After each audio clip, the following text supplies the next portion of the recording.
Assalomu alaykum hurmatli obunachilarimiz. Mana bugun sotuvda Samarqand gujaralari keldi. Bularning narxi necha pul aka? Xudo xolasa bugun 5000 ga boshlaymiz. 5000 ga mana standart 40 kilodan to'g'ri zavoddan Samarqandda mana 70 nomerlarda keldi, o'zini brend qoplarida.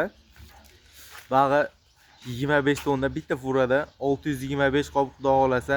Mana endi hozir tushirishni boshlaymiz. Narxlari bugun 5000 dan dastavkasi ichida. Dastavkasi ichida 1 tonnagacha dastavkasi ichida bag'i qora soqol, yazavon, bo'z, bag'i behzorgacha boraveradi.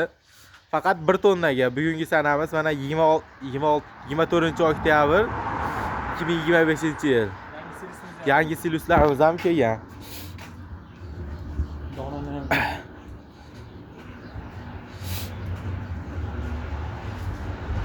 Mana siluslarimiz kelgan, mana donli darajasi o'zi qattigan dumbil pishirib yeydigan bo'lgan darajada. Xudo xolasa narxlari qulay narxlarda bo'ladi. Telefon nomerni video tagiga qo'yib qo'yamiz.